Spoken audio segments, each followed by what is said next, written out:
je vais te partager mon retour d'expérience lorsque je suis allée au Panama en juillet dernier et que dans le cadre d'un programme de transformation avec la Maxwell Leadership Foundation et l'organisme Panama Lidera qui est basé au Panama, nous avons pu, avec une centaine d'autres coachs de la Maxwell Leadership, impacter une nation tout entière, le Panama.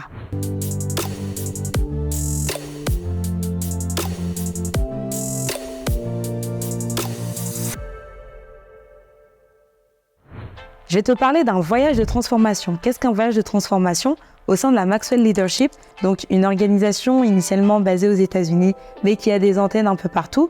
Moi, je suis membre de la Maxwell Leadership Francophonie, donc celle pour les personnes comme moi qui parlent français, mais qui ont à cœur d'aller impacter diverses nations.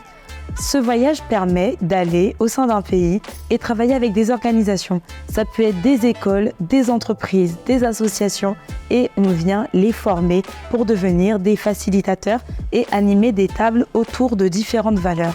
Ça peut être l'écoute, ça peut être avoir la bonne attitude, tout plein de choses qui vont aider une personne dans sa croissance personnelle.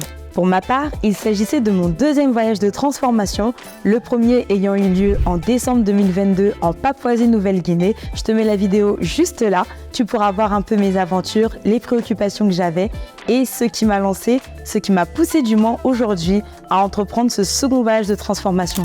Donc, un peu comme pour la Papouasie-Nouvelle-Guinée, je me suis retrouvée une fois de plus la seule francophone. Et je m'étais donné un défi avant même d'entreprendre ce voyage. Le défi était celui-ci, réussir à animer mes formations en espagnol. Alors pour la petite histoire, je n'ai jamais vécu dans un pays hispanophone, j'avais pris espagnol en LV2 comme beaucoup de personnes quand j'étais au collège, au lycée, mais c'est une langue que j'aime beaucoup. J'écoutais à l'époque beaucoup de musique en espagnol, je regardais des telenovelas, bon en français pour le coup, mais quelquefois en espagnol. Mais en réalité, depuis 9 ans, je n'avais pas du tout pratiqué cette langue. Et pourtant, j'avais ce défi, cet objectif en tête de me dire « Je vais au Panama, leur langue maternelle reste l'espagnol, j'ai envie d'être au plus proche des personnes que je vais rencontrer et je vais faire l'effort de parler dans leur langue. » Alors évidemment, la grammaire, la conjugaison, le vocabulaire, c'était absolument pas parfait, mais c'était intelligible et ça m'a permis d'entrer en contact avec tellement de personnes, autant des étudiants que des personnes un peu plus âgées. J'ai pu connecter avec des personnes dans le cadre des formations, mais également dans la vie de tous les jours, parce que par la suite, lorsque le programme s'est terminé, je suis restée sous forme de solo trip, parce que je voulais vraiment m'immerger dans la culture, faire de nouvelles rencontres et surtout me surpasser d'un point de vue personnel. C'est une chose de partir en voyage, c'en est une autre de le faire seul, dans un pays qu'on ne connaît pas et dans une langue qu'on connaît un peu, mais qu'en réalité on a oublié. Et ça m'a rappelé une chose tellement fondamentale, c'est que finalement, quand tu as une compétence, un don, par exemple, moi, c'est la capacité à parler différentes langues, ou du moins le goût pour le faire. Ça ne veut pas dire que je parle 45 000 langues, mais en tout cas, lorsque j'essaye d'apprendre des mots, de connecter à la culture de la personne, c'est quelque chose d'important, à tel point que ça a pu comme raviver cette compétence que j'avais là de parler espagnol. Je le vois vraiment comme une étincelle qui à un moment donné était une vraie flamme, qui avec le temps est redevenue une étincelle, mais parce que je l'ai réactivée, je l'ai ranimée, elle a repris vie alors que j'ai changé avec les différentes personnes.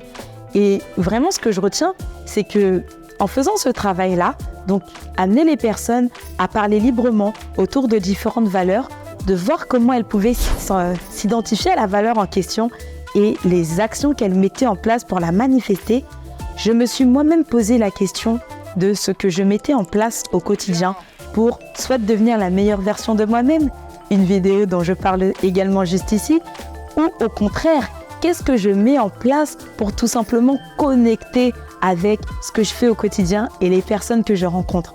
Et ça m'a poussé à faire tellement de choses. Numéro 1, sortir de ma zone de confort. Ça, c'est, je pense, quelque chose que tu entendras beaucoup. Et je mets des nuances au fait de sortir de sa zone de confort. C'est plutôt élargir l'espace de mes possibilités, élargir les limites de ce que je suis capable de faire, ce pourquoi je me sens en confiance. Parce que parler espagnol, c'était plus du tout quelque chose pour lequel j'étais en confiance depuis plusieurs années. Alors que si tu remontes à mes années de lycée, j'aimais tellement faire ça, j'ai toujours eu d'excellentes notes. Mais là, quand même, il y avait l'appréhension de se dire « vais-je toujours être à la hauteur ?» Et finalement, parce que j'ai trouvé un cadre bienveillant, que j'ai persévéré, que je me suis dit, je n'ai pas le vocabulaire, c'est pas grave. Ma conjugaison, ma grammaire n'est pas parfaite, mais elle est compréhensible, alors je vais y aller. Et ça m'a rappelé à moi qui aime bien parfois viser l'excellence, être au top. Ça m'a rappelé que ces choses-là, parfois, elles ne sont pas nécessaires pour faire ce pourquoi on t'a appelé. Moi, ici, on m'avait appelé à transmettre des valeurs, à connecter avec un peuple, à partager des connaissances. Je l'ai fait simplement avec le niveau que j'avais. Alors imagine, toi qui regardes cette vidéo, tout ce que tu es capable de faire si simplement tu te lançais et que tu te disais « c'est possible ». N'attends pas d'être parfait. N'attends pas de faire un sans faute ou de ne commettre aucune erreur. Prends juste le temps de commencer là où tu es. Comme moi, avec un espagnol un peu bancal, mais qui, au fur et à mesure des jours, s'est un peu amélioré. Toi, c'est peut-être une compétence que tu as dans le sport, dans la cuisine, ou tout simplement le développement, la croissance personnelle que tu veux connaître. N'attends pas d'être à 100%, mais juste tente. Et j'aime beaucoup parler du fait d'apporter de la valeur à d'autres personnes. Tu le retrouveras régulièrement dans mes vidéos, dans les posts que je peux faire sur Instagram ou TikTok. D'ailleurs, je t'invite à t'abonner.